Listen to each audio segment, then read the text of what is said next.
So my boyfriend Derek just declared that I'm nothing to him because I refused to hand over my entire paycheck to fund his obsession with buying a shiny new Mustang he's been fixated on for months.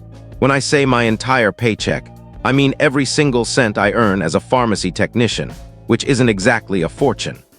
I work 40 hours a week dealing with insurance companies and frustrated customers who act like I'm personally responsible for their medication prices. But that's not even the worst of it. This guy went online and posted a viral rant calling me a greedy, unsupportive girlfriend. It's completely absurd because he's the one demanding my money. Now half the internet thinks I'm a horrible partner who's crushing his dreams.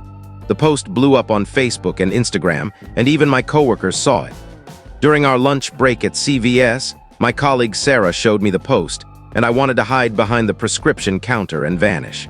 When I tried to defend myself in the comments, explaining that I have bills to pay and need to afford basic necessities like food, Derek flipped out. He called me while I was organizing medications and demanded I delete my comments to stop making him look bad, threatening to share our private text messages if I didn't. I'm talking about deeply personal stuff, intimate messages, photos, and discussions about my family's struggles with my parents' divorce. He warned that unless I complied, he'd show everyone who I really am. The fury I felt hearing that while standing in my work uniform, trying to keep my voice low so customers wouldn't overhear me losing it next to the blood pressure monitors. It was overwhelming. Who does that? Who threatens someone they supposedly care about with public humiliation and revenge? I had to step into the employee restroom and just stood there, trembling with rage. Then his mother, Karen, had the nerve to message me on Facebook with a long lecture about how I brought this drama on myself by not being supportive enough of her darling son's ambitions. She went on about how a real woman would sacrifice for her man and how disappointed she was in my attitude. Like, seriously, your 32-year-old son is throwing a fit because I won't ruin myself financially for his dream car. Karen actually said that back in her day, women knew how to prioritize their men. Ma'am, it's 2025, not 1955. Derek keeps posting updates about how he put me in my place and how modern women don't understand loyalty. His buddies are chiming in with flame emojis and calling me names I won't repeat. Meanwhile, I'm getting messages from strangers telling me I'm selfish and don't deserve him. One woman even said I should be grateful a man wants to include me in his dreams. The comments are making me nauseous, but I can't stop scrolling through them. Here's the kicker. This car costs $48,000. $48,000. He expects me to hand over my November paycheck, my December paycheck, probably my January and February ones too, just so he can cruise around feeling like a movie star. When I pointed out that I have student loans, car insurance, groceries, and my share of the rent for the apartment we share, he literally said those were my problems to deal with. This man, who sleeps in my bed and eats the food I buy, told me my basic living expenses were my issue while demanding I fund his toy. I earn $32,000 a year before taxes. He wants me to give him more than I make in a year so he can have a flashier car than his friend Nate. I've been with Derek for 2 years and 3 months. We moved in together last spring when our leases ended. Things weren't perfect, but they were okay. He earns about $55,000 more than me, but apparently not enough for the specific car he wants right now, without any saving or planning. This whole obsession started in September when his friend Nate bought a sleek red Corvette, and suddenly, Derek decided his own car was embarrassing. He started spending hours every night browsing car listings online, showing me photos of these pricey vehicles like I was supposed to be thrilled about going broke for them. He'd interrupt my favorite TV shows to show me another listing and get annoyed when I wasn't as excited as he was. When I suggested saving up or looking at used cars that wouldn't require my entire income, he got irritated and said I didn't get his vision. His vision, apparently, involves me going broke while he keeps his money for whatever he wants. He kept saying real couples sacrifice for each other's happiness, but somehow all the sacrificing was supposed to come from me. Last week, he got more aggressive about it. He brought up the car every single day, during dinner, while we watched TV, when I was getting ready for work, constantly talking about how this car would transform his life and make him feel confident and accomplished. He said he deserved nice things after working so hard and that I should want to help him achieve that. When I pointed out that I work hard too and deserve to cover my basic needs, he said that was different because his career has more potential. and my pharmacy tech job is just a temporary thing until I find something better. Except I actually like my job, I'm good at it, and I wasn't looking to change careers until he decided my work wasn't impressive enough. When he showed me a financing plan he'd already calculated, detailing how much of my paychecks he'd need for the next few months, he acted like I'd already agreed to it. When I flat out refused, he looked at me like I'd betrayed him. That's when he called me selfish and unsupportive, saying he might need to rethink our entire relationship if I wasn't willing to invest in our future together. Our future, apparently, means him driving a cool car while I eat instant noodles for months. I tried explaining that my student loan payments are $400 a month, and if I don't pay my car insurance, I can't legally drive to work, which means no paycheck for him to demand. But he just accused me of making excuses and not thinking creatively. His creative solution was for me to borrow money from my parents, pick up extra shifts, or sell my belongings. My parents already help with my loans when things get tight. They're not rich people who can just hand over thousands of dollars for my boyfriend's car. What was I supposed to sell? My couch, my work uniforms, my medications. But after the threats, the public shaming, and his mother's involvement, something in me shifted. I'm not the same person who was trying to be patient with his car obsession yesterday.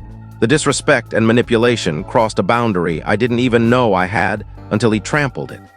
Derek thinks he's got me trapped with his threats and his little social media crusade to shame me into submission. He thinks I'll give in, hand over my money, and go back to being his compliant girlfriend who doesn't ask tough questions about finances. First update. I had no idea things could get worse, but this morning turned into a complete disaster I'm still trying to wrap my head around. I was at the grocery store around 10 a.m., trying to stick to my budget because someone thinks I should be giving him my entire paycheck. As I'm loading bags into my car, I hear this voice behind me say, "Well, look who it is, the girlfriend who won't support her man." I turn around, and it's Karen, Derek's mom, standing there with her arms crossed, looking like she's ready to lecture me. She's got this fake smile that doesn't reach her eyes, dressed like she's heading to a fancy brunch even though it's a Wednesday morning. I knew this wasn't going to be a friendly chat. She launches into a speech about how she raised Derek to expect more from the women in his life, and how disappointed she is that I'm so self-absorbed. She's standing in the grocery store parking lot, telling me a real woman would find a way to make her man's dreams come true instead of whining about bills and rent. I tried to stay calm and explain that I have financial obligations and can't just give away money I need to survive. But Karen wasn't interested. She interrupted me, saying Derek told her I was exaggerating my situation and that if I truly loved him, I'd figure it out. Then she said something that made my blood boil. Maybe I wasn't the right woman for her son if I couldn't even do this one thing for him. The nerve of this woman, cornering me at the grocery store to shame me into bankrupting myself for her grown son's car obsession. I told her that Derek's financial choices weren't my responsibility, and he earns more than me, so maybe he should save up like an adult. That's when she got nasty. She said I was clearly raised poorly and didn't understand what being in a relationship meant. She actually brought up my parents, saying they obviously didn't teach me the right values about supporting a partner. Bringing my parents into this when she doesn't even know them crossed a line I didn't know existed.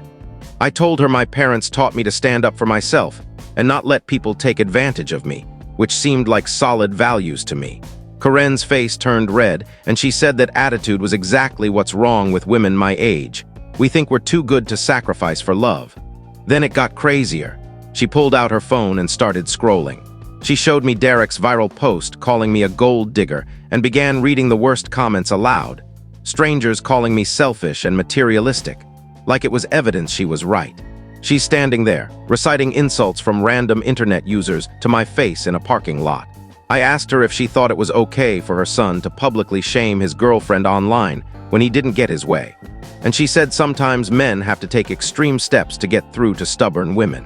She claimed Derek was just trying to help me see sense, and I should be grateful he cared enough to correct me. I told her that threatening to leak private messages wasn't correction. It was manipulation and emotional abuse. Karen laughed and said I was being overly dramatic and that Derek would never actually hurt me.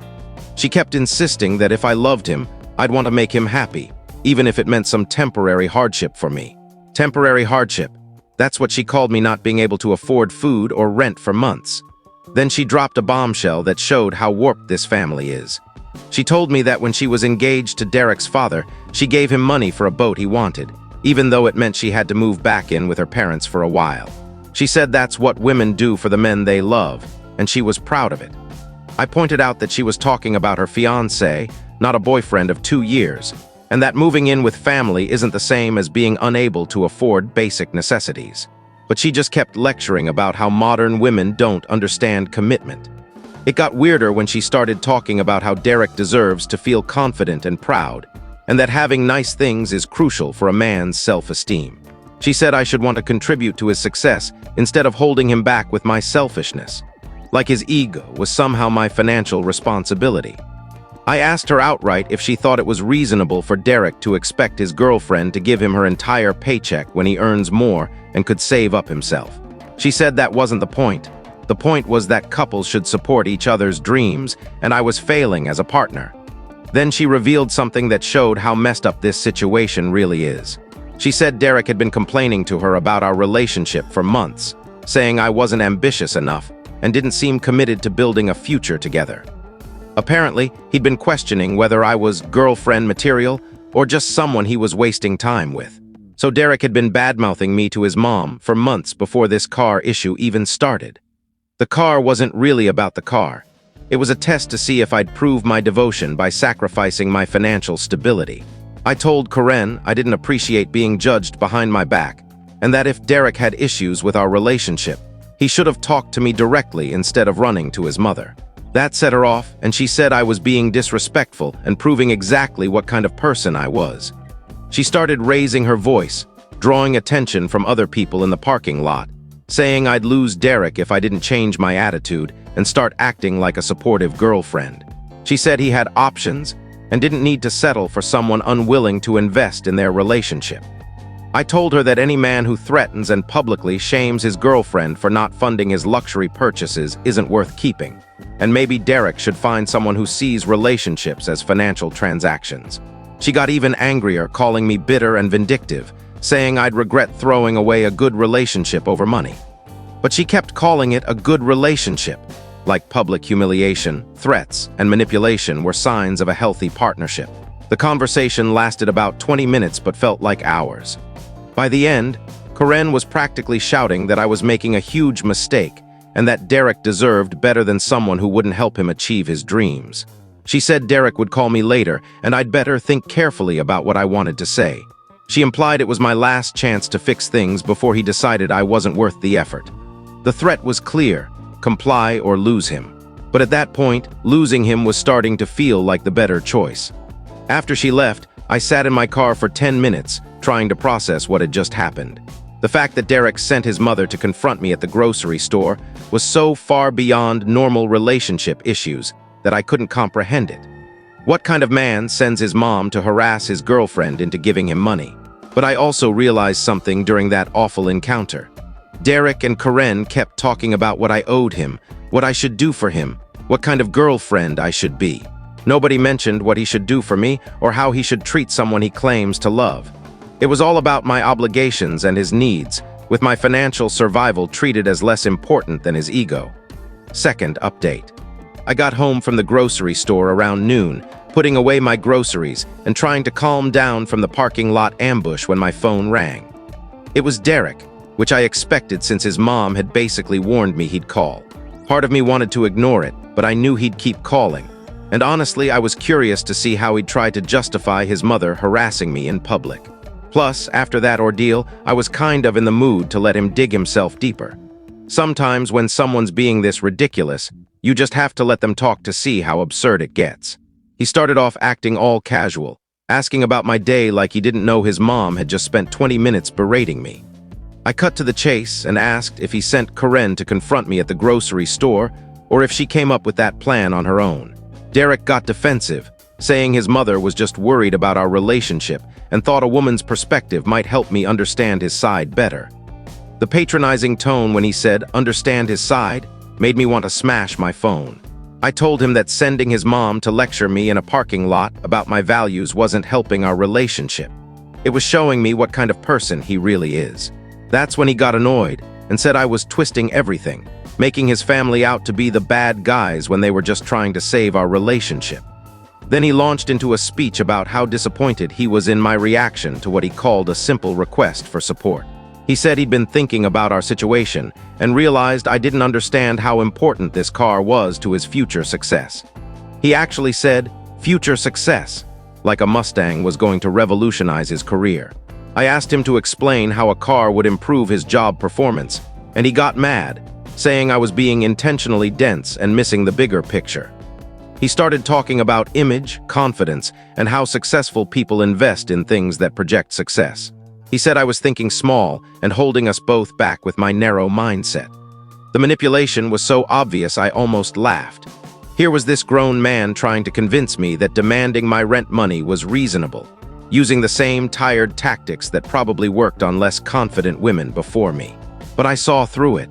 Every guilt trip, every attempt to make me feel selfish for having basic needs, every flimsy argument about success, it was pathetic. What kind of loser tries to gaslight his girlfriend into funding his midlife crisis car? I was watching him fumble through these manipulative lines, thinking how embarrassing it must be to be so desperate and transparent. Normal boyfriends don't hold private conversations hostage to extort money. And the fact that Derek thought this was okay showed me exactly who I'd been wasting my time with. Then he said something that revealed how warped his thinking was. He told me he'd been discussing our situation with his friends, and they all agreed I was being unreasonable and selfish. He said Nate specifically mentioned that when he bought his Corvette, his fiancée, Lauren, didn't hesitate to help with the down payment because she understood that his success was their success. I pointed out that Nate and Lauren are engaged, not dating for 2 years, and they probably made financial decisions together, not one demanding the other's entire paycheck. But Derek said that was his point. Real couples serious about their future make these kinds of investments together. He said getting this car wasn't just about wanting something nice. It was about proving we were ready to take our relationship to the next level. He said couples who can't make financial sacrifices for each other aren't ready for marriage and shouldn't waste each other's time.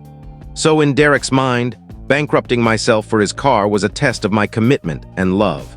I asked if he was seriously saying my willingness to give him my rent money was a prerequisite for our future, and he said successful relationships require sacrifice and compromise from both partners.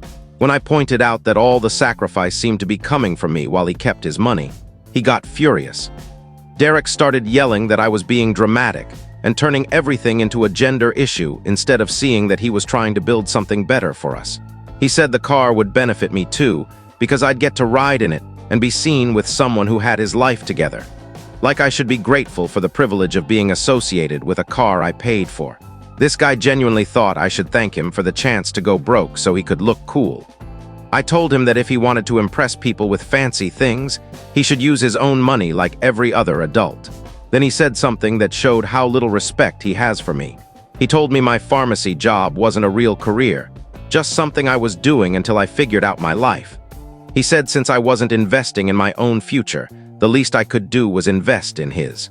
I couldn't believe he was dismissing my career like that. I've been in pharmacy for 3 years, I'm good at my job, I help people, and I enjoy it. But apparently, that doesn't matter because it doesn't earn enough to impress Derek's friends or fund his upgrades. When I said my career mattered to me and wasn't just a placeholder, he laughed and said I was being defensive about a job anyone could do with minimal training.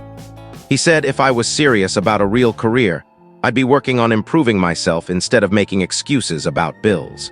The disrespect was so blatant, I almost felt sorry for him. Imagine being so insecure about your own job that you have to belittle your girlfriend's work to feel better. I told him my job helps people, unlike his desk job pushing papers at an insurance company, and he lost it. Derek started screaming that I was being cruel and attacking him personally when he was just trying to have an honest conversation about our future. He said I was showing my true colors and proving I didn't care about his feelings or goals. Like, dude, you just trashed my career and now you're upset about your feelings. But it got worse. Derek started talking about how he'd been rethinking our entire relationship and wondering if I was the kind of partner he needed for the life he wanted. He said successful men need supportive women who understand that short-term sacrifices lead to long-term gains. I asked what gains I was supposed to get from going broke for his car, and he said I'd gain a boyfriend who felt confident and could be a better partner to me. So my reward for financial ruin was a slightly happier Derek. The logic was so narcissistic, I started laughing. I told him that if his confidence depended on me giving him my rent money, he should work on his self-esteem instead of making it my financial burden. That set him off, and he started yelling that I was being mean and unsupportive, turning everything into a personal attack. Then he brought up the social media drama, saying he'd been getting support from people who understood his frustration with my attitude. He suggested I read the comments on his post to get perspective on how others saw our situation. Like internet strangers calling me names would make me see the light. I started laughing again and told him that taking relationship advice from random people online was about as smart as asking a fortune cookie for life advice. What's next, Derek? Checking your tarot cards before making decisions. I said anyone who thought demanding your girlfriend's paycheck was reasonable probably didn't have an opinion worth valuing. And maybe he should seek advice from people who know what a healthy relationship looks like. He got defensive, saying I was mocking him instead of taking his concerns seriously. That just made me laugh harder. When someone thinks Facebook trolls are relationship experts, what else can you do? Then he pulled out the big threat. He reminded me about our private texts and said he hoped he wouldn't have to share them, but he needed to know I was taking this seriously. He mentioned having screenshots that might look bad out of context. The threat was obvious, even if he tried to frame it as concern. Give him the money or he'd leak private conversations to make me look bad. I told him that threatening to violate my privacy wasn't love, it was blackmail. He got defensive, saying he wasn't threatening anything, just pointing out that private conversations should stay private. But the implication was clear: comply or face consequences. At this point, I was almost impressed by how many ways he could be a terrible person in one conversation. Public shaming, financial manipulation, emotional blackmail, dismissing my career, and now privacy threats. It was like he was checking off every abusive behavior in the book to see what would break me. But then he said something that showed this was about more than the car. He said he'd been thinking about our future and needed to know I was the kind of woman who'd support his ambitions. He said if I couldn't do this one thing, how could he trust me for bigger challenges couples face? In his mind, this wasn't about a car. It was about establishing control. He wanted to prove he could make unreasonable demands, and I'd obey. The conversation lasted nearly an hour, with him trying every angle to convince me, but every approach boiled down to the same demand: give him my money and accept that his wants trumped my needs. He never acknowledged that his request was unreasonable or that I had valid concerns about my financial survival. By the end, I was exhausted from explaining basic concepts like boundaries and responsibility to someone who seemed incapable of caring about anyone else's needs. Derek ended the call by saying he'd give me until Friday to think it over and make the right decision. Like there was only one acceptable choice, and anything else was proof I didn't love him. He never apologized for the shaming, the threats, or dismissing my career. He was so focused on getting his way that he couldn't even pretend to care about how his actions affected me. Final update. Friday arrived, Derek's big deadline for me to cave and hand over my paycheck like an obedient girlfriend. But I decided it was time to take control instead of arguing with this manipulative jerk. Thursday night, I called my dad and told him everything. Derek's demands, the threats, his mom's ambush, the whole mess. My dad was livid, asking me to repeat parts like he couldn't believe someone would treat his daughter like that. Friday morning, my dad called around 11, asking if I was at work. I'd called in sick because I was too stressed to deal with customers. He said good, because he had some business to take care of and wanted me to come as a witness. Here's where it gets amazing. My dad's coworker, James, had seen Derek's viral post on Facebook and called my dad that morning, laughing about this pathetic guy demanding his girlfriend's paycheck for a car. James was reading the nasty comments calling me selfish, not knowing he was talking about his coworker's daughter. When my dad told him it was me, James went quiet. Then my dad said he was going to have a talk with this guy about how to treat women, and James offered to come as backup. My dad picked me up, and we drove to Derek's office. I tried to say this might not be the best idea, but my dad said no man gets to humiliate his daughter and threaten her without consequences. He marched into that office like he owned it. The receptionist tried to stop him, but he loudly announced he was there to talk to Derek about the lies he'd spread about his daughter online. Half the office heard, and people started gathering to watch. Derek came out to the lobby, looking confused until he saw me behind my dad, and his face went pale. My dad didn't bother with pleasantries. He asked Derek if he was the one who posted about demanding his girlfriend's paycheck and called her a gold digger when she refused. Derek stammered that it was a misunderstanding and social media didn't tell the whole story, but my dad shut him down. He said there was no misunderstanding about a grown man demanding his girlfriend's rent money for a toy car and then whining online when she stood up for herself. The entire office was watching, and Derek looked like he wanted to disappear. My dad kept his tone calm but loud, asking what kind of man threatens a woman with revenge for not bankrupting herself for his wants. Derek tried to say private relationship issues shouldn't be discussed at work, but my dad said he should have thought of that before making our private issues public for strangers to attack his daughter. Then my dad really let him have it. He said he'd raised 3 daughters and never had to teach them that real men don't beg women for money, send their moms to fight their battles, or throw tantrums when they don't get their way. He asked Derek if his own father knew what kind of son he'd raised, because any decent father would be ashamed of a son who acts like such a weak excuse for a man. Derek was turning red, trying to respond, but my dad wasn't done. He asked Derek's coworkers if they'd ever seen a grown man expect his girlfriend to pay his bills while he spends her rent money on cars. He said where he's from, men protect and provide for their families, not leech off women and abuse them when the money runs out. Derek's humiliation was glorious. His coworkers were whispering and staring, and you could see him realizing his reputation was crumbling in real time. One older woman in the office said she'd never heard anything so absurd in her life. Then my dad dropped the final blow. He told Derek he had until midnight to get all his stuff out of my apartment, and anything left behind would be in the trash by Saturday morning. He said Derek lost the privilege of living with a woman too good for him the moment he chose to publicly shame her for not funding his midlife crisis. Derek started panicking, saying he needed more time to find a place, but my dad said that wasn't his or my problem. He said Derek should have thought about housing before biting the hand that fed him. Maybe his mom could take him in since she was so involved in his relationship drama. Then my dad did something unforgettable. He pulled out his phone and said since Derek thought public humiliation was fine for relationship issues, maybe he'd like to make a public apology to show what kind of man he really is. Derek begged him not to record, saying his job was already at risk and he couldn't handle more embarrassment. My dad said he should have considered that before acting like a spoiled child who manipulates women for money. But my dad was already recording, telling Derek to either explain why he thought financial abuse was okay or apologize for being a lying, manipulative coward who targets women because he's too weak for adult responsibilities. The office was dead silent. Derek broke down, sobbing in front of everyone, saying he was sorry, admitting he'd made terrible mistakes, and that he didn't deserve someone like me. My dad kept recording, telling him to be specific about what he was apologizing for and why he thought it was okay to treat women like atoms. So there's Derek, crying in front of his entire office, admitting on camera that he tried to manipulate his girlfriend into funding his car through public shaming and blackmail.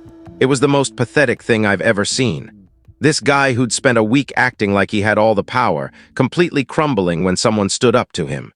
His coworkers looked at him like he was unhinged, and honestly, who could blame them?